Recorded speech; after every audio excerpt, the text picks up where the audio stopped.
The world watched in a stunned silence as the first ship of the Selthar fleet appeared in Earth's orbit. It was a massive vessel, dark and oblong, its surface gleaming with alien metal that seemed to absorb light rather than reflect it. The vessel's size was beyond anything human technology had ever conceived, a floating city of war, casting a shadow over the planet like a celestial eclipse. For the first few days, there was no communication, no demands, no messages. Just an eerie silence that gripped the global community. Governments scrambled, sending military forces to surround the invaders, but the Selthar's presence was unlike anything humanity had ever encountered. No weapons fired, no armies advanced. The world's leaders, divided, uncertain, were paralyzed by the enormity of the unknown. Then, on the 5th day, the message came. The transmission was a direct broadcast to all communications networks, an unnerving blend of cold calculation and alien cadence. The alien voice was clipped, mechanical, and far too clear. Humanity, it began. You are now under the jurisdiction of the Selthar Dominion. Your compliance is expected. Resistance will be met with annihilation. There was no further explanation, no reasoning, no negotiation. It was an order, delivered with finality. On Earth's military side, Commander Jake Ransom felt the weight of the moment, his heart thumping with a sense of foreboding. He knew that Earth's forces, scattered, outdated, and underfunded, had no hope of matching the might of an alien empire that could command such an armada. Yet he also knew this wasn't just about numbers. There was something in the tone of the Selthar's message that hinted at a fatal flaw. They had no interest in diplomacy, no interest in understanding the human will to fight. That, perhaps, was the one thing they had underestimated. Ransom glanced at his team of officers, his mind racing. "This is just the beginning," he said, his voice low but steady. "We'll find a way. We have to." The fight for Earth had begun, and humanity was about to show its true colors. The next few days were a blur of panic and chaos. Earth's cities braced for an attack that came sooner than anyone expected. The Selthar fleet, seemingly patient until now, opened fire without warning.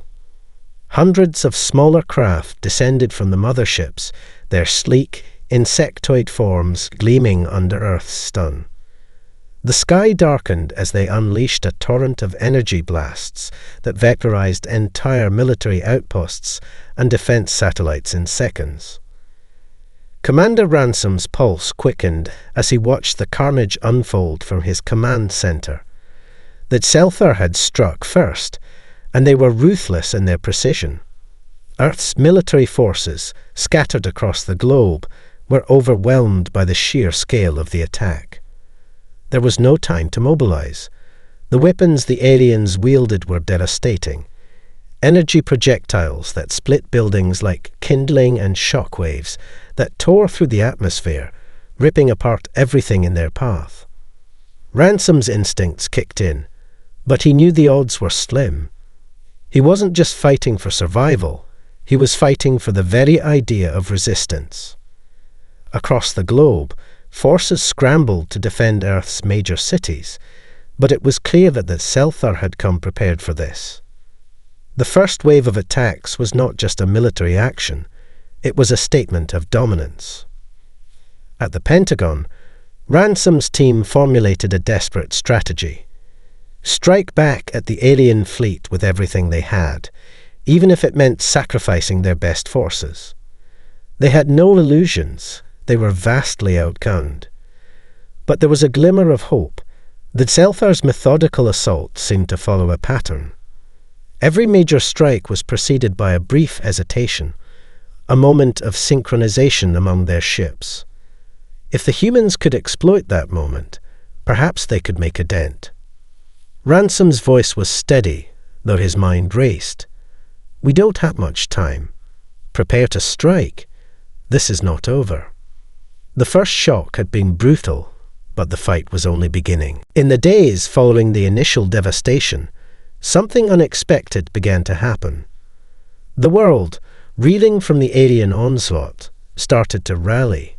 In the rubble of cities, survivors, ordinary men and women, rose from the ashes to form resistance cells. They were farmers, students, mechanics, and soldiers, all united by a single burning conviction: humanity would not be crushed without a fight. Commander Ransom, though he'd always been a man of duty, began to understand just how powerful human resolve could be. As Earth's defense lines crumbled, pockets of resistance sprang up everywhere. In the ruins of Paris, a group of former soldiers and engineers commandeered alien technology and began crafting crude weapons to harass the Selthar forces.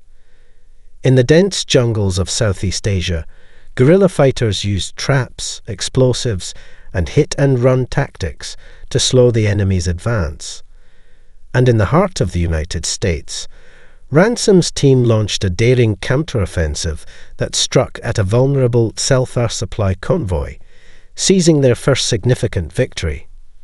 But it wasn't just the soldiers who fought. Across the globe, civilians, people who had never picked up a weapon before, began using whatever they had at hand to strike back. They sabotaged alien machinery, smuggled food and medical supplies to the front lines, and flooded social media with rallying cries to unite humanity under one cause. The resistance was growing, and it was becoming clear to Ransom that the Selthar had severely underestimated humanity's ability to adapt. Among the resistance leaders was Lieutenant Sarah Brooks, a cyber warfare expert from the US Navy. She had been part of a team studying extraterrestrial encryption before the invasion. Brooks quickly realized that the Selthar's communications were reliant on a central, synchronized network, a vulnerability she could exploit. With the help of a team of hackers, she set to work on a plan to infiltrate the alien system. "We can't defeat them with brute force," she told Ransom over a secure comlink. "But we can disrupt them, disorient them. We'll hit them where it hurts." The tide was turning. That Selthar might have the power to destroy cities, but humanity's ingenuity, resilience, and refusal to bow before invaders were its true weapons. The war was no longer about survival, it was about reclaiming the Earth. The first major breakthrough came when Lieutenant Sarah Brooks and her team managed to hack into the Selthar's communication network. They had learned enough about the enemy's encryption system to find a gap, an overlooked flaw in the design that allowed for a brief but crucial window of vulnerability. It was an opening, a weak link in the alien chain that humans could exploit. Brooks had spent sleepless nights analyzing the alien data streams, her mind running through countless permutations. She knew that if she could disrupt the Selthar's hive-mind communications, even for a moment, it could throw their entire fleet into chaos. The hive-mind system that linked all Selthar ships together was the cornerstone of their command structure. Take that down, and their military tactics, precise, ruthless, and unyielding, would unravel. In the dead of night, as the resistance worked in the shadows, Brooks and her team launched their attack. They infected the central communication relay of a Selthar warship orbiting the eastern coast of the United States. Within minutes, an explosion of distorted signals flooded the system, scrambling the Selthar's command center. The alien fleet, which had been operating in perfect sync, now faltered. Ships no longer responded to commands as efficiently. Some even turned on each other, firing blindly into the void. Chaos reigned. At ground zero, Ransom saw the first signs of real opportunity. Human forces, once on the defensive, were now emboldened. A small team of human soldiers, led by Captain Lisa Graves, used the disruption to infiltrate an enemy-controlled base on the outskirts of New York City. They planted explosives, sabotaging the alien infrastructure and leaving the Selthar scrambling to recover. Brooks stood by, watching the news feed with growing satisfaction. "We've made them bleed," she said. "We just need to keep making them bleed." Ransom's heart surged with hope. For the first time since the invasion began, he allowed himself to believe that humanity could win, that Selthar weren't invincible after all. They were just another enemy, and they could be beaten. That Selthar had not anticipated the human ingenuity that had turned their flawless invasion plan into a scramble for survival. The first signs of their counterattack came swiftly, and they were brutal. No longer willing to rely solely on their overwhelming firepower, that Selthar adapted their strategy. They began deploying their most terrifying weapon, the Phantasm-class warships, massive, biomechanical ships that could unleash planet-shaking energy pulses capable of leveling entire cities. The first Phantasm-class ship appeared in the skies over Beijing, its shadow stretching like an omen of death. Within moments, it unleashed a barrage of energy blasts, flattening skyscrapers and igniting the sky in a brilliant flash of destruction. The world watched in horror as one of Earth's greatest cities was reduced to rubble. The Selthar's message was clear. They would not be outsmarted again. Commander Ransom's forces were stretched thin. The human resistance had dealt the Selthar a series of painful blows, but the new weapons they faced were unlike anything humanity had ever encountered. The Phantasm-class ships were nearly impervious to Earth's weapons, and their energy pulses disrupted all but the most advanced defenses. As the first wave of Phantasm-class ships arrived in Earth's atmosphere, Earth's cities began to burn. Ransom's teams scrambled to mount a defense, but it felt like they were fighting against an unstoppable tide. In response, Ransom gathered his most trusted advisors, Brooks, Graves, and Major Eli Carter, a battlefield tactician, to form a last-ditch plan. Brooks had been working on a theory.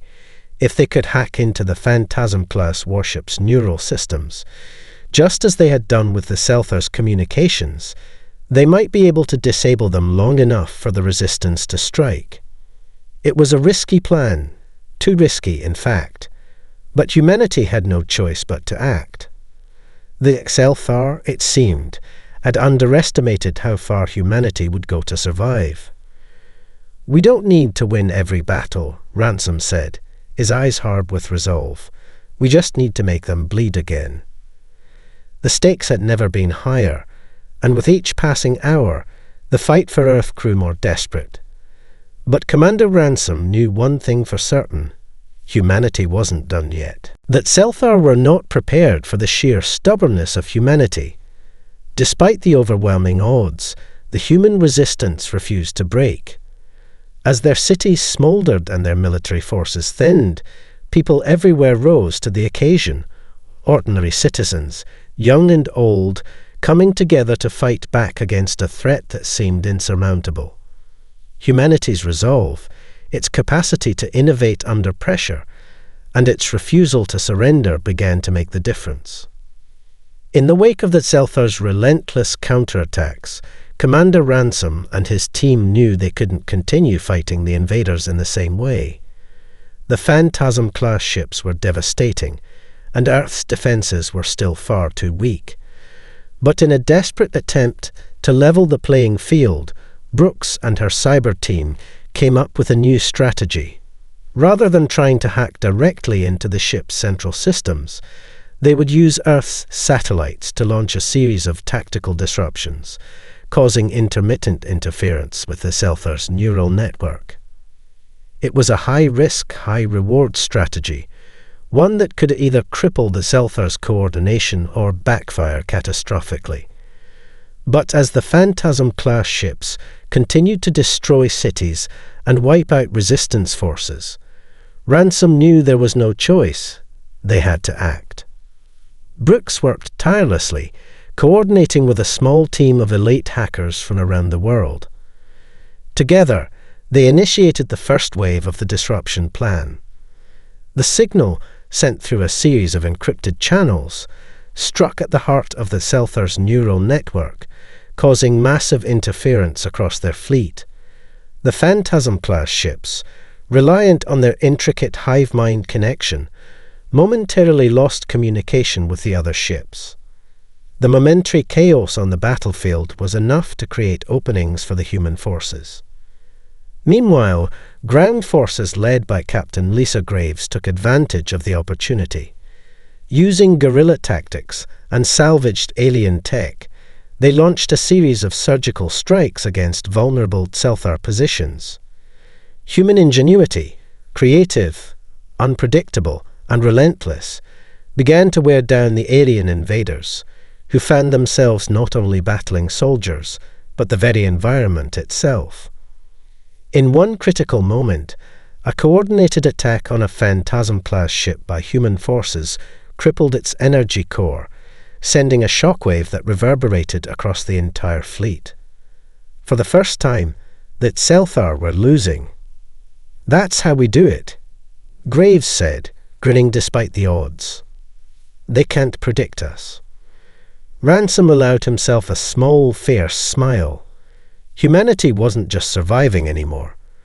They were adapting, evolving, and most importantly, winning. That Selthar had finally realized what they had feared most. Humanity's greatest weapon wasn't technology, but its indomitable spirit. The destruction of the Phantasm-class ship was a turning point. For the first time, that Selthar had seen their own might falter. The shockwaves of that single victory rippled across the battlefield, igniting a surge of hope within humanity.